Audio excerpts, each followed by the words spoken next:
चोर। राजू, सुमित और सोहन तीनों बहुत अच्छे मित्र थे। तीनों अपनी पढ़ाई खत्म होने के बाद नौकरी ढूंढने में लग जाते हैं।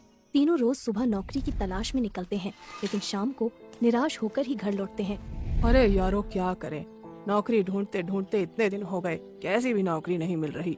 हाँ भाई, हमारी तो पढ़ाई लिखाई सब कुछ बेकार चली गई। इतना पढ़ने के बाद भी कोई नौकरी नहीं मिल रही। सोहन भैया, आजकल पढ़ाई से कुछ नहीं होता, पैसा भी होना चाहिए, पैसा देखकर ही नौकरी मिलती है। ये बात तो सही है, रिश्वत से ही सारे काम होते हैं। पैसा फेंको, तमाशा देखो। समझ नहीं आ रहा है, करे तो क्या करे। गांव से भी लगातार फोन आते रहते हैं, रोज पूछते हैं मिल गई नौकरी, कब कमाना शुरू करोगे। सबकी बातें सुन सुनकर दिमाग खराब हो जाता है। कहाँ से दूं पैसे, चोरी करूं या किसी के घर में डाका डालूं? भाई, अगर यही सब रहा तो हमें चोरी ही करनी पड़ेगी। हाँ सोहन भाई, तुम सही बोल रहे हो। मुझे तो लगता है हमें यही काम करना चाहिए। ईमानदारी में कुछ नहीं रखा, क्यों ना हम तीनों मिलकर चोरी करें। राजू की बातों से सोहन राजी हो जाता है, लेकिन सुमित गुस्से में आ जाता है। फिर सोहन और राजू सुमित को उसकी ऐसी ऐसी परेशानियां गिनवाते हैं कि सुमित भी चोरी के लिए राजी हो जाता है। फिर अगली ही रात को, हाँ भाइयों, तैयार हो तुम दोनों अपने अपने काम पर निकलने के लिए? हाँ, हम तैयार हैं। फिर तीनों दोस्त चोरी करने के लिए एक बुढ़िया के घर में घुस जाते हैं। अरे भाइयों, लगता है इस घर में कोई नहीं है, चोरी करना आसान हो जाएगा। तभी एक बुढ़िया औरत खांसते हुए कमरे से बाहर निकलती है। हे भगवान जी, कैसी जिंदगी है। प्यास लगे तो कोई पानी पकड़ाने तक को नहीं है। चलो, जैसी आपकी इच्छा। बुढ़िया ऐसा बोलकर पानी पीकर अपने कमरे में चली जाती है। अरे ये अम्मा तो बहुत बूढ़ी है, बेचारी कितनी परेशान है। हाँ हाँ, हम भी देख रहे हैं, तू चुप हो जा, ज्यादा बोल मत, आवाज चली गई तो बेकार में पकड़े जाएंगे। फिर वो तीनों उस बूढ़ी औरत के सोने का इंतजार करने लगते हैं, लेकिन काफी देर इंतजार करने के बाद भी वो बूढ़ी औरत सोने का नाम ही नहीं ले रही थी। बहुत बेचैनी हो रही है, नींद भी नहीं आने का नाम ले रही। नींद आएगी भी कैसे?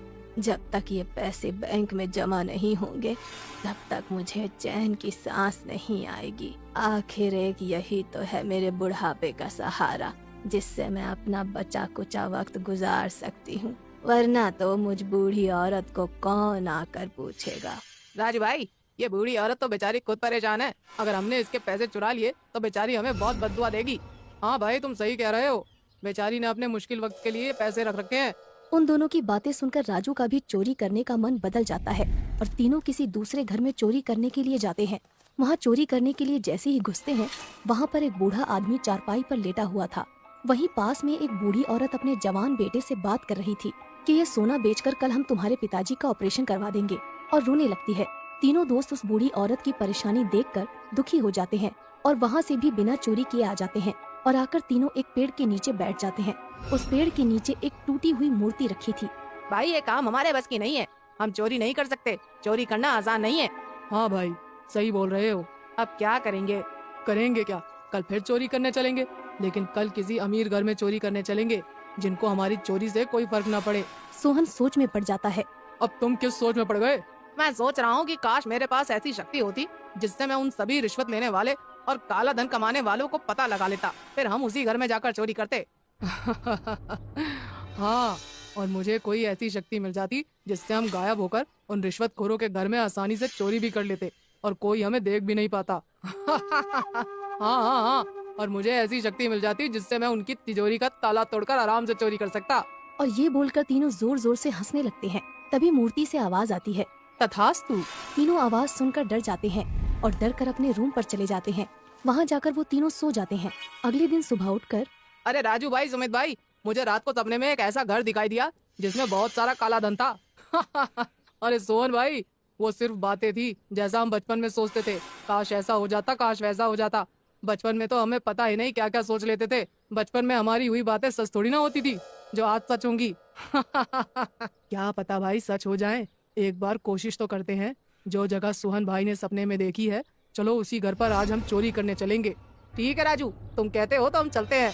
ये बोलकर तीनों रात होते ही चोरी करने के लिए उसी जगह पर चले जाते हैं जो सोहन ने अपने सपने में देखी थी।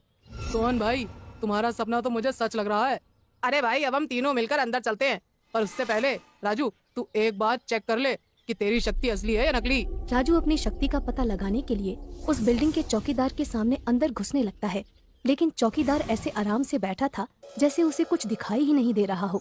अरे वाह, इस चौकीदार को तो मैं दिखाई ही नहीं दे रहा। राजू सोहन और सुमित का हाथ पकड़कर अंदर ले जाता है। हाथ पकड़ते ही वो दोनों भी गायब हो जाते हैं। तीनों उस घर के अंदर घुस जाते हैं। सुमित, मेरा और सोहन का काम तो हो गया, अब तुम्हारा काम शुरू करो। जैसे ही राजू ने तिजोरी को हाथ लगाया, उसका लॉक अपने आप ही खुल गया। राजू, सोहन और सुमित सारा पैसा भरकर वहाँ से गायब हो गए। ये तो बहुत सारे पैसे हैं। हाँ, इतने पैसे मैंने पहली बार देखे हैं। मैं सोच रहा था कि क्यों ना हम इन पैसों से गरीबों की मदद करें। हाँ, तुम बोल तो ठीक रहे हो। फिर वो तीनों जब भी कोई रिश्वत लेता है, उसके घर रात को जाकर उन पैसों की चोरी करते हैं और उन पैसों से गरीबों की मदद करने लगते हैं। फिर एक दिन, सोहन भाई, आज रात कोई ऐसा अमीर पैसे वाला घर का सपना देखना जिससे उस बच्ची के दिल का ऑपरेशन हो सके। उस छोटी बच्ची के ऑपरेशन में बहुत पैसा चाहिए, तुम्हें पता है ना? हाँ, मुझे पता है, लेकिन ये मेरे हाथ में थोड़ी ना है। जो मेरी शक्ति मुझे दिखाएगी वही तो सपना देखूंगा। अब तक हमने जितनी भी चोरी की है उससे कहीं ज्यादा बड़ी चोरी करनी पड़ेगी हमें। उन तीनों दोस्तों की बात एक पुलिस वाला सुन लेता है और चोरी की बात सुनकर तीनों को पकड़कर पुलिस स्टेशन में ले जाकर बंद कर देता है। हाँ, अब बताओ, ये क्या चोरी की बातें चल रही हैं?